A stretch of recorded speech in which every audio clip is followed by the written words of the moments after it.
예, 오늘은 전 시간에 의해서 준비 공사 중에 마지막 부분, 근린 교섭을 보도록 하겠습니다. 뭐 근린 교섭에 대해서는 뭐 민원에 관한 얘기를 처음에 했었습니다만, 결국 공사에 의해서 뭐 도로 점유, 소음, 진동, 뭐 먼지, 악취, 뭐 집안 침하 등 여러 가지 공사 공해가 발생하게 돼서 뭐 주민들의 재산이나 인명에 영향을 끼치게 됩니다. 또한 물론 생활 불편 등도 당연히 많이 생기게 되겠죠. 그다음에 완공 후에도 일조를 방해한다거나 기류가 변동된다거나 아니면 뭐 전파 방해가 생긴다거나 뭐 너무 바싹 붙어 있어서 뭐 사생활 침해 등을 일으킬 수도 있습니다. 따라서 뭐 주민과의 분쟁이 일어나서 공사가 지연되는 사례가 뭐 최근에 점차 더 그러한 사례가 늘고 있는 실정이라고 보시면 되겠습니다. 따라서 뭐 실제로 거기에 들어서는 건물의 종류, 용도는 실은 뭐 건축주나 아니면 설계자의 문제이기는 합니다만 그 이후에 공사를 진행할 때 뭐 결국은 공사 책임자가 결국 시공자죠. 시공자가 공사 설명회를 열어서 인근 주민과 대화로 공사에 대한 이해와 협력을 구하는 것이 필요하게 됩니다. 뭐 따라서 가능한 한 그러한 피해를 줄이기 위한 뭐 적절한 공법 등의 뭐 해결 대책이라든가 아니면 피해에 대한 보상 대책 뭐 이런 것들을 세워서 원만하게 공사 진행이 이루어지도록 해야 되겠습니다. 예, 지금 뭐 사진은 이제 주민 설명회의 뭐 사진입니다만 결국 거기에 들어서는 건물의 뭐 용도, 그다음에 거기에 대해서 그 공사를 진행할 때 어떻게 뭐 안전 등을 확보할 것이냐, 아니면은 공해를 어떻게 줄일 것이냐, 뭐 등등에 대해서 인근 주민들을 불러서 설명을 해서 이해를 구하는 것이 당연히 중요하다라고 보시면 되겠죠. 특히 더 뭐 주택가라든가 뭐 밀집지에 대해서는 이런 것들이 매우 중요한 요소가 될 것으로 그렇게 생각이 됩니다. 예, 뭐 이제 기사시험 문제가 되겠습니다만 뭐 기사시험 문제 풀어보기 전에 결국은 근린교섭에 아울러서 뭐 한 가지 더 할 것이 있다면은 뭐 행사이기는 하지만 착공식이라고 하는 것이 되게 있죠. 그래서 착공식을 하게 될 경우에 착공식은 역시 시공자, 현장 시공자의 주관하에 착공식을 진행하게 된다고 보시면 되겠죠. 그래서 건축주나 뭐 인근 주민이나 뭐 설계자 뭐 등이 다 모여서 착공식을 함으로써 뭐 공사의 안전한 진행을 기원하고 그 다음에 뭐 주민들에게도 이해를 구하는 중요한 행사라면 행사 중에 하나라고도 볼 수 있겠습니다. 예, 그러면 기사시험 문제를 풀어보도록 하죠. 공사 착공 전에 건축물의 형태에 맞춰서 줄을 띄우거나 석회 등으로 선을 그어서 건축물의 건설 위치를 표시하는 것으로 도로 및 인접 건축물과의 관계, 건축물의 건축으로 인한 재해 및 안전대책 점검 등과 관련이 있는 것은 이거는 뭐 그냥 간략한 뭐 세부 측량과는 실상 뭐 상관이 없고 이것은 우리가 줄쳐보기라고 하고 있습니다. 물론 이것도 뭐 거의 소규모 건물에 더 가까운 일이 되겠습니다만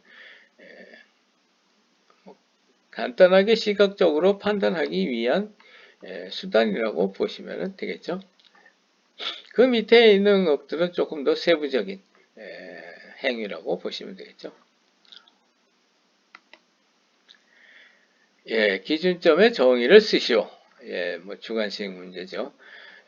건축물의 기준 위치를 정하는 원점으로 공사 중 높이나 위치의 기준을 정하고자 설치하는 가설물을 말한다. 그래서 벤치마크라고 부르고 있습니다. 특히 뭐 중요한 것은 뭐 높이가 더 중요할 수도 있죠. 설치 시의 주의사항, 당연히 이동의 염려가 없는 곳에 설치한다.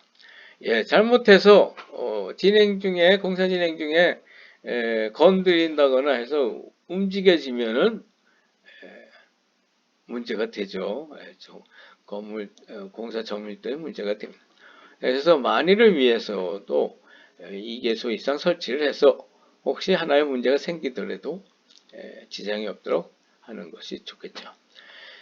집안면에서 0.5에서 1m 정도 높이에 바라보기 좋고 공사에 지장이 없는 곳에 설치한다. 당연히 이거 뭐 건물이 딱 들어서는 위치에다 놓으면은 옮겨야 되죠. 떠나서 약간 빠져 있는 곳에다가 설치를 하는 것이 당연히 중요하겠죠.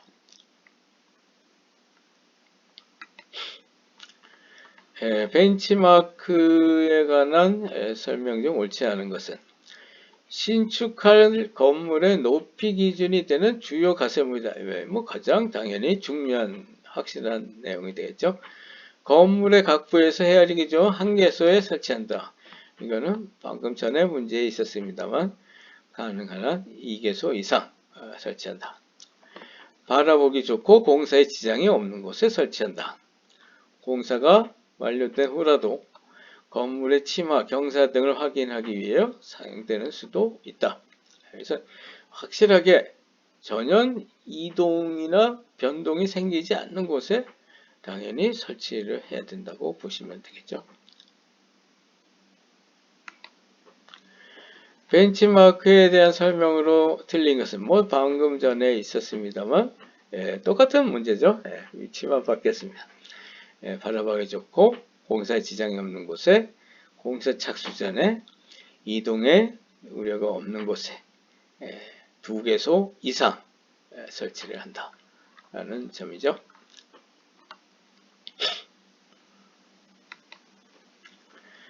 신축할 건물의 높이 기준이 되는 주요 가설물로 이동의 위험이 없는 인근 건물의 벽 또는 담장에 설치하는 요거는 이제 특별히 뭐 대지 내에 다른 특정 부위에 설치할 수 없을 때 인근 건물의 벽이나 담장에다가 뭐 표지를 할 수도 있습니다. 뭐 이것이 반드시 이래야 된다는 뜻은 물론 당연히 아닙니다.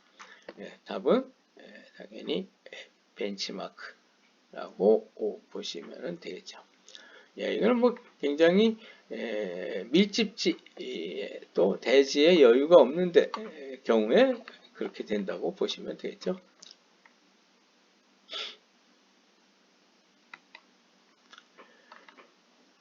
다음 용어를 간단하게 설명하시오. 그래서 기준점은 건축물 시공 시 기준 위치를 정하는 원점이다. 그래서 공사 중 높이의 기준을 정하고자 설치하는 것이다. 거기에 대한 주의점은 이미 많이 나왔었죠. 방호선반, 요거는 실상 여기에 써 있는 것처럼 가설공사 중에 하나입니다. 가설공사를 할 때에 방호선반, 이거는 무엇을 의미하는 거 아니? 공사용 출입구, 공사 시 뭐 건물에 들어가는 뭐 주출입구라든가 뭐 각종 인양 설비 등 뭐 리프트 뭐 공사용 엘리베이터라든가 그런 출입구 상부에다가 결국 뭐 작업자 등이 지나가기 위한 곳에 낙하 방지, 즉 위에서 떨어지는 것을 막기 위한 안전시설을 방호 선반이라고 부르고 있습니다.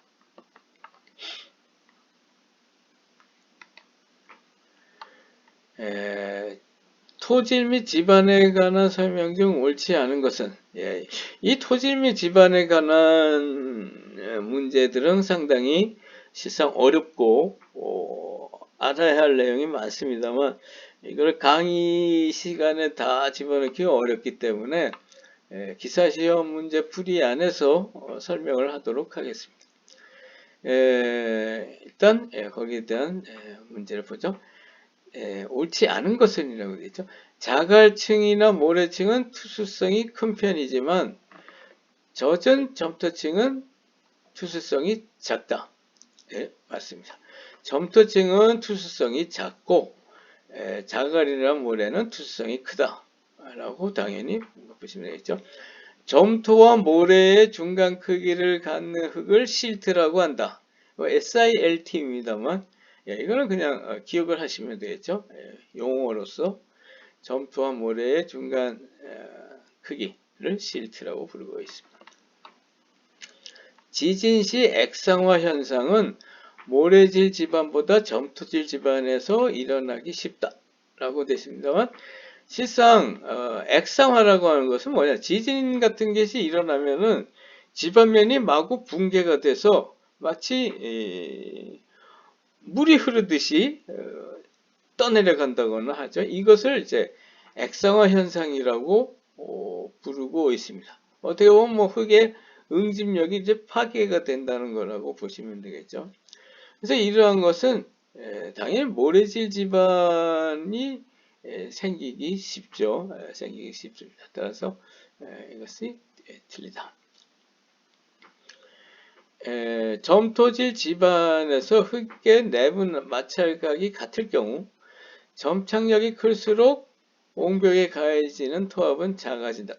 점착력이 크면 클수록 이제 이 치갑이라고 그럴까 옆으로 작용하는 힘은 이제 작아진다는 뜻이죠. 이 대부분 토질 및 집안에 관한 그 문제라 그럴까 이것은 대개 이제 점토질이냐 아니면 사질이냐 즉 모래질이죠. 대개 그렇게 구분이 되어 있다라고 이해를 하시면 일단 되겠습니다.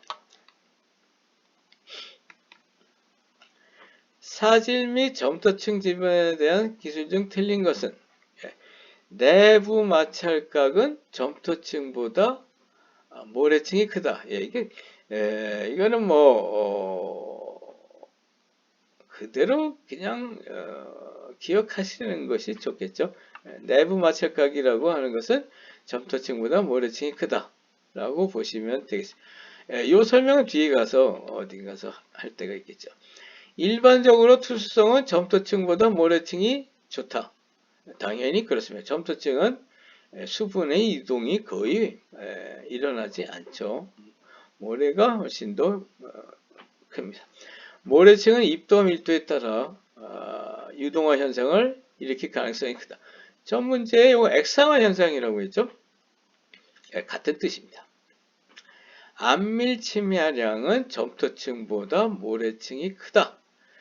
안밀 침하라고 하는 것은 이렇게 눌러서 예를 들어서 수직으로 눌러서 침하하는 양을 얘기를 하고 있는데 이것은 실은 의외로 점토층이 더 크다 라고 생각해요.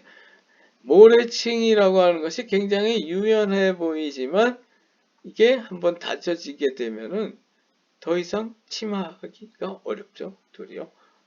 그런 뜻에서 있는 얘기다 라고 보시면 되겠습니다.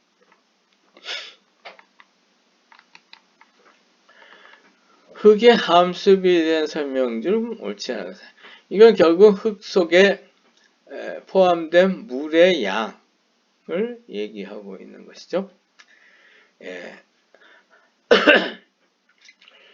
결국 흙의 성질에서 지금 나오는 것이 요 내부 마찰력하고 점착력이라고 하는 것이 있는데 요거 일단 뒤에 보죠. 함수비를 감소시키기 위해선 샌드 드레인 공법을 사용할 수 있다. 이건 지금 아직 배우지 않은 부분입니다만 샌드 드레인 공법은 지정 공법입니다. 모래에서 물을 뽑아내는 제거하는 일종의 탈수공법이라고 보시면 되는데, 당연히 물의 함수비를 감소시키기 위해서 많이 사용을 하고 있습니다. 함수비가 크면 전단 강도가 작아진다. 당연히 물의 양이 많아지면 전단 강도, 압축 강도 다 작아집니다. 모래 집안에서 함수비가 크면 내부 마찰력이 감소된다고 얘기하고 있습니다. 이거 일단 그냥 그렇게 기억하시면 되겠습니다. 점토 집안에서 함수비가 크면 점착력이 증가한다. 이거는 아닙니다. 점토 집안의 점착력은 실상 그 점토 자체에 에서 얻어지는 거죠. 함수비가 커지면 점착력은 떨어진다 라고 보셔야겠죠. 흙의 함수비에 관한 용어를 쓰시오. 이것도 어려운 문제입니다만, 흙이 물을 포함하면서부터 그 경계 형태가 바뀌어지는데, 여기에 대한 문제라고 보시면 되겠습니다. 흙이 소성 상태에서 반고체 상태로 옮겨지는 경계 함수비를 소성 한계, 플라스틱 리미트라고 하고, 액성 상태에서 소성 상태로 옮겨지는 것을 함수비를 액성 한계, 리퀴드 리미트라고 합니다. 이거는 설명을 직접 하는 것이 이 설명은 여기서 잠깐 보시는 것이 좋을 텐데, 아트버그 한계라고 하는 것이 있습니다. 그래서 이 사람이 제시한 게 있는데, 몽고하니 가장 대표적인 것은 함수량이 변화하면서 토질의 상태가 변화한다 라는 뜻입니다. 지금 요 밑에 세 줄이 이제 가장 중요하다고 보시면 되겠는데, 함수량이 높은 액체 상태 흙이 건조되면서 네 가지의 상태로 바뀐다 라고 보시면 되는데, 초기에 함수량이 높으면 이것이 이제 액성 상태고, 이것이 건조되면서 소성 상태가 되고, 반고체 상태가 됐다가 완전 고체 상태로 된 그 과정의 한계를 아트버그 한계라고 부르고 있습니다. 그래서 이것을 도표로 보시는 것이 이제 좋겠죠. 지금 이쪽이 이제 함수비입니다. 함수비가 점차 많고, 이거는 그 시료에 이제 변화하는 상황인데, 결국 지금 액성 한계라고 하는 것이 지금 여기 보면 맨 처음에 고체 상태, 이거는 함수비가 거의 없다가 함수비가 조금씩 추가가 되면은 반고체 상태로 됩니다. 그래서 반고체 상태로 됐다가 이것이 소성 상태로 가는 과정을 여기 소성 한계라고 부르고, 이 소성 상태에서 함수비가 더 확 늘어서 액체 상태로 되는 관계, 여기를 이제 액성 한계라고 부른다는 뜻이죠. 그래서 이거는 이러한 함수비와 흙의 상태가 결국 공학적 특성이 바뀐다 라는 것을 얘기하고자 하는 것이 이 주된 내용이라고 이해하시면 되겠죠. 이거는 이제 흙에 대한 각종 내용들이라고 보시면 되겠는데, 흙은 흙의 입자, 물, 공기로 구성되며 도식화하면 다음 그림과 같다. 그림에 주어진 기호로 아래의 각종 용어를 표시하시오 라고 되어 있습니다. 흙은 일반적인 흙이라고 하는 것은 순수한 흙에 입자하고 물하고 공기가 포함이 되어 있습니다. 그래서 실상 어, 이것이 흙의 밀도를 좌우한다고 그렇게 보시면은 되겠죠. 그래서 여기에 대한 용어가 세 가지가 지금 나와 있습니다만, 세 가지가 나와 있습니다만, 첫째 이제 간극비. 간극비라고 하는 것은 흙을 제외한 나머지 부분, 이것을 간극이라고 얘기를 하고 있습니다.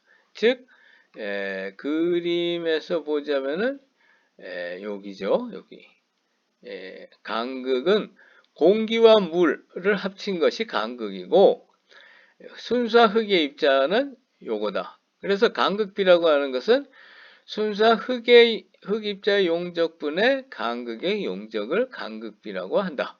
이게 이제 첫 번째고, 함수비는 이제 물과 흙의 입자 간의 관계죠.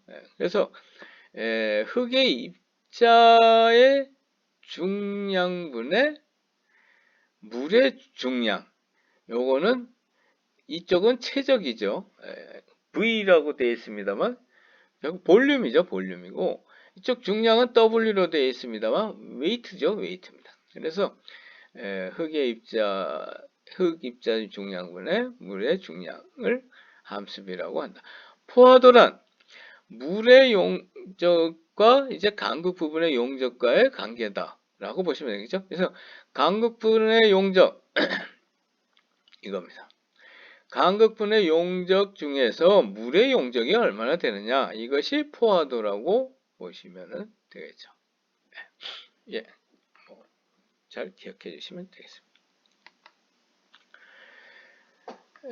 토질 관련 용어를 설명하시오. 안밀은 압력을 받는 흙의 내부 간극에 물이 빠져나가면서 흙의 입자의 간격이 좁아지는 현상, 즉 토질의 밀도가 높아지는 거죠. 공극이 줄어들면서 뭐 공극 안에는 이제 물과 공기가 있으니까 빠져나가면서 눌리는 현상을 안밀이라고 부르고 있습니다. 예민비는 이제 처음 나온 용어죠. 점토에 있어서 함수율을 변화시키지 않고 이기면은 반죽하는 거죠. 이기면은 약해지는데 그 정도를 나타내는 것이 예민비다. 즉 이제 압축 강도가 이제 작아지는 그 크기를 이제 예민비라고 그렇게 부르고 있습니다. 토질 및 암의 분류에서 다음 설명에 해당하는 것은 뭐 토질의 종류가 여러 가지 있습니다. 지금 여기 보기에 있는 것은 다 암의 이제 종류죠. 암의 종류인데 그 안에서 혈암, 사암 등으로 균열이 10에서 30cm 정도로 굴착 또는 절취에는 화약을 사용해야 하나 석축용으로는 부적합한 암질은 무엇이냐 라고 되어 있지. 이거 실상 뭐 잘 모르시겠죠. 그래서 이거는 이렇게 규정이 실상 이미 되어 있습니다. 즉 토사의 종류와 암의 종류가 있습니다. 그래서 앞에 있었던 문제는 이제 암의 종류를 갖고 얘기를 하고 있죠. 여기서 지금 보시면 풍암, 연암, 보통암, 경암, 극경암이 있고, 여기 연암 1, 2, 중경암, 경암 1, 2로 그렇게 되어 있는데, 아까 있었던 문제는 요거죠. 연암 2, 연암에 해당되는 부분이죠. 이거 뭐 시험에 나올 수도 있으니까 뭐 기억하시는 것이 좋겠죠. 그래서 연암이다 라고 이해하시면 좋겠죠. 토질의 종류와 집안의 허용 응역도에 대해서 괄호 안을 안 맞는 내용을 채우시오. 이거는 무조건 외워야 되겠죠. 이건 허용 진해력인데 결국 안반의 종류에 따라서 토질의 종류에 따라서 허용 진해력이 얼마로 보느냐 라고 하는 것을 이제 외워달라는 뜻이죠. 그래서 허용 진해력에는 허용 응력에는 본래 장기 응력과 단기 응력이 있습니다만 단기 응력은 장기 응력의 2배로 규정하고 있습니다. 그래서 이건 뭐 그냥 기억하고 계시면 되겠고, 장기 허용 진해력도에 대해서 뭐 일반적으로 우리가 수치로서 외워야 하는 것은 장기 허용 진해력도죠. 그래서 경한반의 경우에는 4,000kN per 제곱미터, 연한반은 2,000kN per 제곱미터, 자갈과 모래 혼합물은 200kN per 제곱미터, 모래의 경우 100kN per 제곱미터. 즉 제일 허용 진해력이 큰 것이 뭡니까? 당연히 경한반, 연한반, 자갈 및 모래 혼합물, 모래, 뭐 이 순이다. 그래서 이 숫자를 외워야겠죠. 네.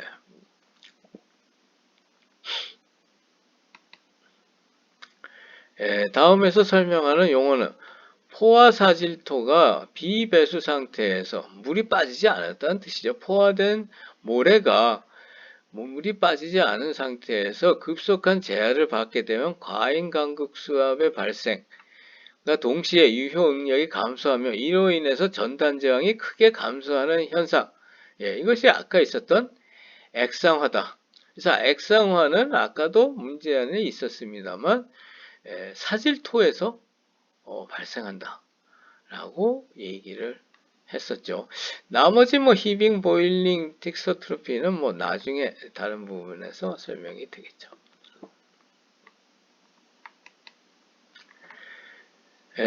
다음에서 설명하는 용어는 포화사질토가 이거 같은 문제죠. 같은 문제입니다. 비배수 상태에서 급속한 제한을 그래서 똑같은 문제라고 보시면 되는데 여기 파이핑만 하나 바뀌었습니다. 여기 히빙, 보일링, 파이핑이 있는데 이것은 나중에 토공사 때 관계되는 용어다 라고 생각하시면 되겠습니다. 지방공사 중 보링에 대한 설명으로 옳지 않은 것은 이 보링은 땅을 파는 거죠. 보링의 깊이는 일반적인 건물의 경우 대략 지지 지층 이상으로 한다. 지지 지층보다 더 많이 파둬야겠죠. 채취 시료는 충분히 햇볕에 건조시키는 것이 좋다. 아닙니다. 그대로 불결한 시료를 그대로 채취하는 것이 좋습니다. 부지 내에서 3개소 이상 행하는 것이 바람직하다. 뭐 실제로 앞에 나왔었던 토질 주상도를 그리기 위해서도 실상 여러 곳을 파두는 것이 바람직하죠. 왜냐하면 완전하게 이렇게 수평적으로 모든 토질이 지층이 똑같지는 않기 때문에 여러 곳을 파는 것이 당연히 중요하죠. 보링 구멍은 수직으로 파는 것이 중요하다. 당연히 수직 깊이로 파야만 한다 라고 보시면 됩니다.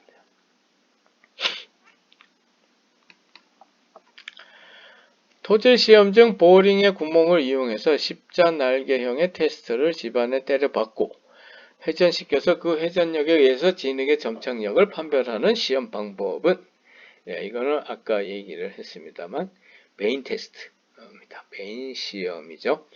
지금 여기에서는 그냥 진흙의 점착력이라고 얘기를 했지만 정확하게 얘기하면 연한 진흙입니다. 연한 진흙의 점착력, 연질 진흙이죠. 진실의 점착력을 판별하는 시험 방법이다. 뭐 나머지는 뭐 넘어가죠. 지금 또 나왔죠. 이게 정확한 표현이죠. 연한 점토진 집안의 전단 강도 측정에 적합한 토질 시험은 베인 테스트다. 그래서 십자형 날개를 때려 박아서 회전시키면서 거기에 저항력으로서 흙의 전단 강도를 추정하는 방식이다 라고 보시면 되겠죠. 또 나왔습니다. 똑같죠. 토지시험 중 연학점태 여기 것만 지금 계속 바뀌고 있습니다만 여기에 대한 나중에 보도록 하죠.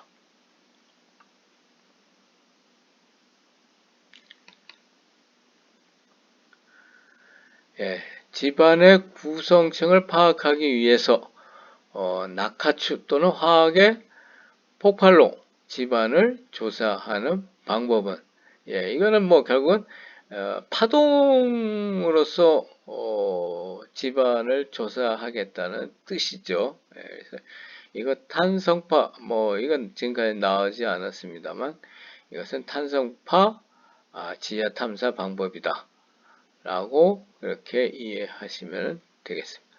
여기 충격식이나 전기저항식, 이건 뭐 뒤에 가서 다시 설명이 나오겠죠.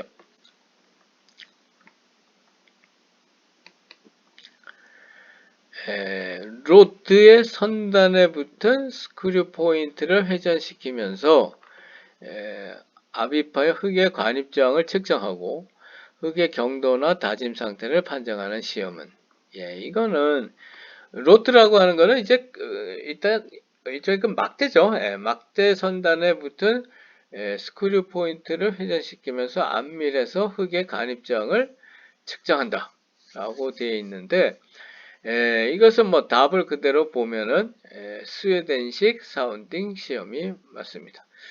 뭐 정확하게는 사운딩 테스트라고 하지 않고 페네트레이션 테스트, 관입하는 시험이죠. 그래서 일반적으로 스웨디시 페네트레이션 테스트라고 부릅니다. 표준 관입 시험은 이거는 뭐 무게추를 때려 박는 거죠. 그래서 N값을 구하는 거고, 베인 테스트는 아까도 뭐 누차 나왔지만 연한 점토질에서의 흑의 전단 저항을 보는 것이고, 시널, 여기 뭐 디널이라고 썼지만 영어로 thinner 샘플링이죠. 얇은 벽의 샘플링이다. 이거는 그 파이프 자체가, 흙을 채취하는 파이프 자체가 굉장히 얇은 껍질로 되어 있는 거가 이제 시널 샘플링인데, 뒤에 나오는지 한번 보겠습니다. 예, 이것이 이제 방금 앞에 있었던 스웨디시 관입시험, 스웨디시 페네트레이션 테스트입니다. 이거는 정하중에 의해서 회전 관입시키는 정적 관입시험의 일종이다 라고 되어 있죠. 그 다음에 추의 제하에 의한 치마를 측정을 하는데 5에서 100kg까지 추의 제하에 의한 치마도 측정을 하고, 계속해서 100kg의 하중을 제어한 채로 1m를 관입하는 데 필요한 이 반의 회전수, 이 회전수를 측정을 한다. 그러니까 결국 스크류로 회전시켜서 관입하는 데 필요한 회전수를 구한다 라는 뜻이죠. 그래서 이거는 결국 표준 관입 시험, 스탠다드 페네트레이션 테스트의 경우에는 이제 일종의 동적 하중이죠. 동적 하중으로 무게를 갖다가 가해서 이렇게 박히는 값, 30cm 갚는 값을 구한 거고, 여기에서는 회전시켜서 스크류를 회전시켜 갖고 관입시키는데 필요한 회전수를 측정해서 하는 방법이다 라고 그렇게 이해하시면 되겠죠.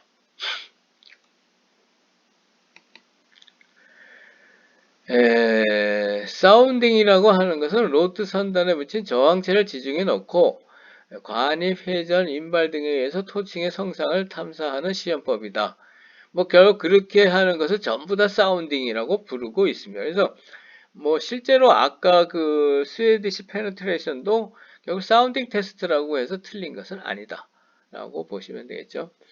그래서 이러한 사운딩에 속하지 않는 시험은, 그래서 일단 뭐 표준 관입 시험이나 콩 관입 시험이나 이거는 전부 다 관입하는 데 필요한 거니까 똑같은 사운딩 테스트라고 보시면 되죠. 베인 전단 테스트는 회전시켜서 하는 거니까 이것 또한 일종의 당연히 사운딩 테스트다. 말뚝제하 시험은 뭡니까? 말뚝제하 시험은 실상 무게를 제어할 때 그 평판의 무게를 하는 것이 아니라 말뚝을 박아갖고 하는 진해력 테스트 중에 하나입니다. 그래서 이거는 사운딩 테스트라고 부르지 않는다 라고 이해하시면 되겠죠. 진해력 테스트의 시험 방법을 두 가지 써라 라고 되어 있죠. 그래서 여기 하나가 평판 제하 시험, 플레이트 베어링 테스트라고 합니다. PBT. 아까 평판 제하 시험 중에 결국은 평판 제하 시험이라고 하는 것은 결국 대개는 이제 직접 제하 시험이죠. 무게를 위에다 직접 얹어서 하는 것이 이제 대개 평판 제하 시험이다 라고 이해하시면 되겠죠. 물론 그거에 이제 하나의 다른 방법으로서 반력보 제하 시험도 배웠습니다. 그 다음에 또 하나가 이 말뚝의 제하 시험. 이 전번 문제에 나왔습니다만 말뚝을 결국 때려 박음으로써 진해력을 테스트하는 말뚝 제하 시험이 있다 라고 보시면 되겠습니다. 다음은 집안조사법제 보링에 관한 설명이다. 이거 보링 결국 구멍을 뚫어서 하는 거죠. 요거는 이제 딱 외우기 좋게 되어 있죠. 비교적 연약한 토지에서 수압을 이용해서 탐사하는 방식이다. 수세식 보링. 수세식이라고 하는 건 결국 물의 힘으로 이제 뚫는다는 뜻이죠. 그래서 이것을 수세식 보링이라고 부르고, 경지층을 깊이 파는 데 이용하는 방식은 충격식 보링. 약간 때려 박으면서 넣는 게 이제 충격식 보링이다 보시면 되고, 지층의 변화를 연속적으로 비교적 정확히 알고자 할 때 사용하는 방식. 요건 천천히 속으로 들어가면서 즉 스크류 같은 거를 회전시키면 회전식 보링. 기본적으로 이렇게 세 가지가 있으니까 이 세 가지를 기억해 주시면 좋겠죠.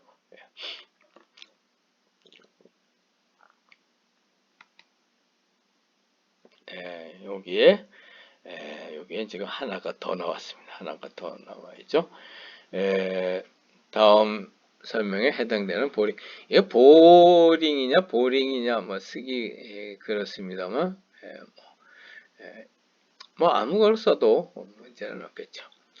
충격날을 60에서 70cm 정도 낙하시키고 낙하 충격에 의해서 파쇄된 토사를 퍼내서 지층 상태를 판단하는 것. 이것을 충격식 보링. 충격날을 회전시켜서 천공함으로써 토층이 흐트러질 우려가 적은 방법.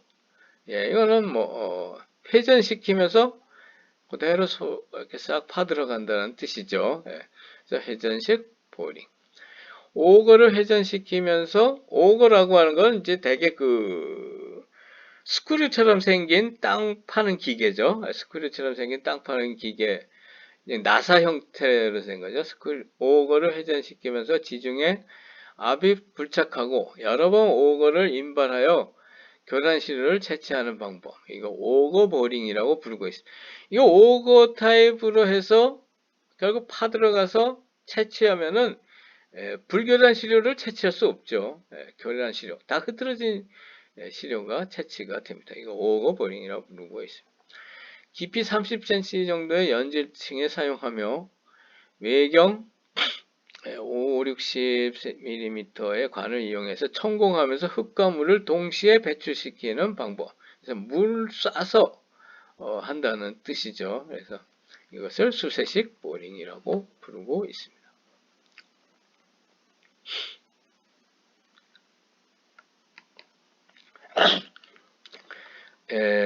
집안조사 방법 즉 보링의 정의와 종류를 4가지 쓰시오. 정의는 집안을 천공하고 뚫는다는 뜻이죠. 집안을 뚫고 천공하고 구멍을 뚫는다는 뜻이죠. 토질의 시료를 채취해서 지층 상황을 판단하는 방법을 보링이라고 한다. 그래서 그 종류는 방금 전에 있었던 것처럼 오거 보링, 수세식 보링, 충격식 보링, 회전식 보링. 예, 이렇게 네 가지가 있다 라고 보시면 되겠죠.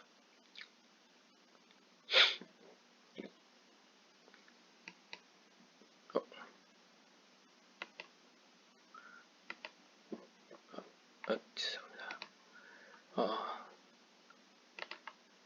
예, 모래의 전단력을 측정하는 가장 유효한 집안조사 방법은 모래층이라고 되어 있는데 실상 보링은 구멍을 뚫어 갖고 하는 걸로는 실상 뭐 모래가 다 흐트러지죠. 베인 테스트는 아까 뭐라 했습니까? 연약 점토질의 경우죠. 표준간의 시험. 예, 이것이 실상은 뭐 정답입니다. 뭐 가장 유효한 집안조사 방법. 뭐 재하 시험은 물론 뭐 모래의 경우에 쓸 수도 있겠지만 실은 전단량을 측정하기보다는 흙의 압축 응력이죠. 어떻게 보면은 진해력을 테스트하는 거니까 이거는 아니다. 이 답은 표준 간입 시험이다. 라고 이해하시면 되겠죠. 표준 간입 시험에 대해서 서술하시오. 예, 이거는 뭐 그대로 이거를 쓸 수 있어야 되겠죠. 로드 선단에 지금 막대라 그럴까 거기에 선단에다가 맨 끝에 샘플러를 부착하고 로드 상단에 위죠. 위에 뭐 63.5kg. 예, 이것이 이제 실은 정답이죠. 64kg 같이 썼는데 KS에서는 64kg로 되어 있고 일반 공사에는 63.5kg으로 실상돼. 이거를 기억하시는 것이 낫겠죠. 63.5kg의 줄을 높이 76cm 높이에서 낙하시켰어요. 이 낙하는 자유낙하입니다. 자유낙하시켜서 30cm 간입시키는데 뭐를? 샘플러를이죠. 30cm 간입시키는데 소요되는 타격 횟수 n값을 구해서 집안의 상대 밀도를 파악하는 시험 방법이다 라고 쓰는 것이 좋겠죠. 그래서 낙하는 자유낙하고 밀도는 뭐 상대 밀도라고 보시는 것이 좋겠죠.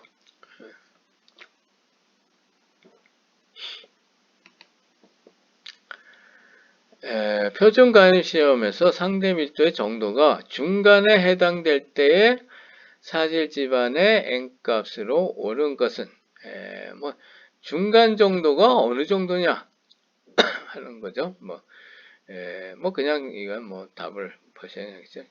10에서 30, 10에서 30 정도가 중간 정도의 밀도다. 뭐 30에서 50 정도면 굉장히 큰 거가 되겠죠. 1에서 4면 굉장히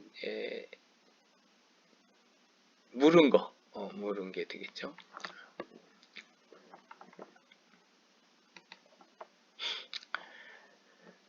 사실토의 경우 표준 간입 시험의 타격 횟수 값이 횟수 n이 50이면 이 집안의 상태는 이거는 매우 낮아진 상태죠. 결국 50회를 쳐야 비로소 30cm 들어갔다는 뜻이니까 이거는 다져진 상태이다 라고 보시면 되겠죠. 몹시 느슨한 건 뭐 1에서 4 정도, 느슨한 거 뭐 4에서 10 정도, 보통인 게 앞에 있었던 뭐 10에서 뭐 30 정도. 이게 뭐 보통 이거는 이제 50 정도면 뭐 굉장히 다져진 상태다라고 볼 수 있습니다. 다음 항목에 관계된 시험을 보기에서 골라 쓰시오. 여기 지금 여기서 이제 C널이라고 되어 있습니다. C널 샘플링, 베인 테스트, 표준 간입 시험, 정량 분석 시험. 지금 C널 샘플링과 정량 분석 시험은 지금까지 아직 안 나왔죠. 여기서 보죠. 일단 진흙의 점착력은 베인 테스트. 요거 연한 진흙이라고 얘기를 하고 있습니다만, 뭐 일단 맞다. 지내력 테스트는 일종의 표준 간입 시험이다. 결국 때려 박아서 하는 횟수를 구하니까 그렇다. 연한 점토질의 시료 채취. 이 시료 채취를 함에 있어서 그 파이프 자체가 이렇게 얇은 벽으로 되어 있다고 해서 시널이라고 되어 있습니다. 그래서 시널 샘플링은 연한 점토질을 채취할 때 쓴다. 단단한 점토질에서는 쓸 수 없다는 뜻입니다. 베인 테스트도 마찬가지입니다. 염분, 정량 분석 시험. 이건 뭐 염분 양을 측정한다거나 이것이 뭐 정량 분석 시험이다. 뭐 꼭 염분의 경우만 해당되는 것은 아닙니다만 일단 이 안에서는 그렇다라고 보시면 되겠죠. 표준 간입 시험에 관한 기술 중 틀린 것은 추의 무게는 당연히 63.5kg이다. 추의 낙하 높이는 아까 76cm다.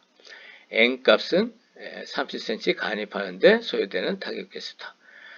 토질 시험의 일종이다. 일종의 뭐 지내력 테스트라고도 볼 수 있다고 보시면 되겠죠. 뭐 이거 똑같은 문제죠. 표준 간입 시험에 관한 내용 중 옳지 않은 것은 추의 무게, 집안의 단단한 정도와 다져짐 정도를 판정하기 위한 토질 시험의 일종이다. 라고 되겠죠. 추의 낙하 높이는 76cm다. N값이 클수록 지내력이 크다. 내지는 다져진 집안이다. 라고 얘기하면 되겠습니다.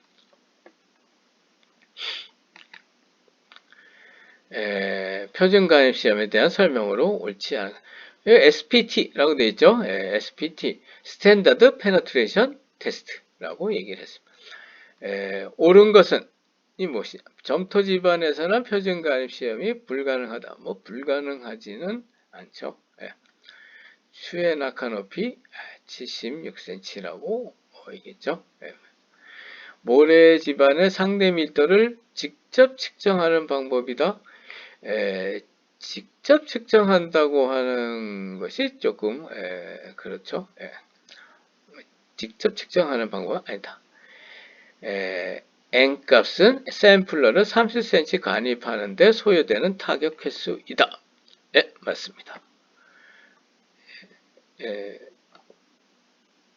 뭐 이상으로 마치겠습니다.